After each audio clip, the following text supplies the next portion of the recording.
माहिती का? नाही कोणची गाडी ती काय ते सगळं माहिती मला. मग त्याच्यात मानलं तर दोघे मानला जातो. त्याच्यात नाही करायला लागलं. आमचं तुमचं काय गुन्हा आहे बाबा? सगळंच होईल.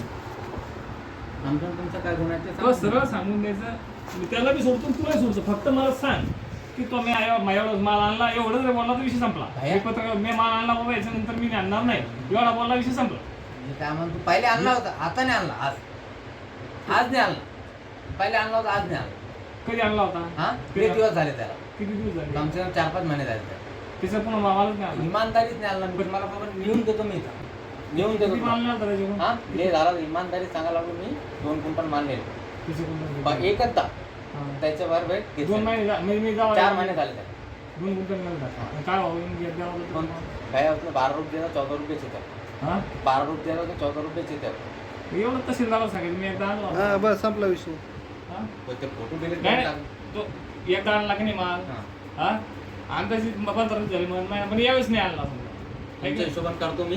हा. तुम्हाला नंबर नाही द्या, तो तुमचा हिशोबाने फोन नाही तू मला सांग हे 8-15 दिवस आणला का काय आणला मी तिथून माल लिहिला होता आहे की तुमचा नाही? नंबर घ्यायचा मग याच्यावर मला याच्यावर एक सिद्ध होतं माझा नंबर आहे तुझ्याकडे हा. बघ. याच्यावर सिद्ध होतं ना याच्या 4 महिने अगोदर 2 क्विंटल माल घेतला बरोबर हा, आहे 2 गुंठे माल घेतला हा? 4 मग आज आज आज काय म्हणून असं आणलं कारण की आता तुम्ही थैला घेऊन बी पळून गेला जोरात गेला वैयक्तिक मी पळाला. पाहिलं हो हम्म. त्याच्यानंतर फोटोही काढला मी त्याला आता ती तुमच्या घरात बस, शेजार पाणी- बस बस बस तू पाणी बस तू काय काय तू कशाला ताण घेतो टाकून द्या. तू ताण नको त्या गोष्टीचा तू हे पाय काय नाही होते जेल काढून झालं मी मनुष्य बाई राबली पाणी पाणी पाणी पी. का हो त्यांना आज रोजी काय म्हणते मला नसेल म्हणजे हे म्हणायचं कारण की मी पाहिजे तर झाडाजवळून जाणं पोतं उचलून आणलं तर असा विषय नसतो ना बाबा. तसं काही विषय नाही काय नाही सांगून द्या बाहेर डिलीट करून टाका फोटो. फोटो मी डिलीट करतो मी तुमचं तुम्ही काय ताण घेऊ नका मला बस. सांग. मी तुला किती वेळेस मानलेला काही बांधायचं एकदा आणि किती नेला 2च क्विंटल नेला 2च क्विंटल नेलं आणि ते बी इमानदारी सांगायला गहू खराब होते ते नेले आणि तांदूळ नेले बस. गहू खराब असो काय असो का तांदूळ असो नेला. नेले ना तांदूळ आम्हाला माहिती आहेत खराब आहे का चांगले आहेत नेला का? निघा ना हा? तुम्ही सांगितलं नेला ना पण तू आज जे बाचकी घेऊन पळाला ना आज आज इमानदारी बाचकी घेऊन पळाला काय बरं सांग त्याच्या घरून दाराच्या तू चौकटीतून बाचकी घेऊन मी कुठं तवा मी कुठं होती तर तुम्ही जरा ये दुकानवर होतो मी पाहिला ना तुम्हाला तू बाचकी उचलले का नाही हा घरून त्याच्या घरून. त्याच्या दुकान उचलले का नाही मग तू पण खोटं पण मोडवाला तू आज तुला पहिले सांगितलं तू सत्य सत्य बोल बास्केट द्यायला कशासाठी माल घ्यायसाठी द्यायला का रिकाम्या बास्केट आमच्या घरात आणू शकतो तू बास्केट मी काय म्हणतो माझ्या घरच्या आपण ठेवू शकतो याचे आज त्याच्याच घरी ठेवू शकतो ग्रास Sangam news TV network Raheri Budruk Dnyaneshwar तिकटेसह सिंदखेड राजा बुलढाणा येथून आपण जर आमच्या मराठी यूट्यूब चॅनलला सबस्क्राईब केलं नसेल सबस्क्राईब जरूर करा व येणार पुढील बातमी सविस्तर पाहता तसेच आपल्या भागातील असे काही बातमीपत्र असतील आमच्या स्क्रीनवर दिलेल्या मोबाईल नंबरवरती फॉरवर्ड जरूर करा.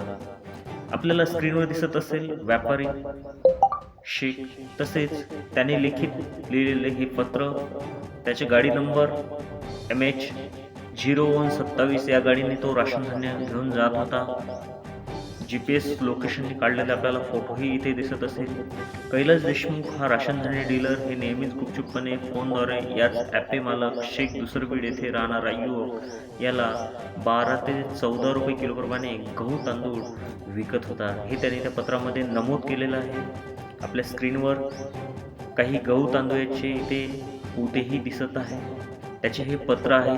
पत्रामध्ये लिखित आहे मी शेख सोनू मुक्काम पोस्ट दुसरबीड लिहून देतो.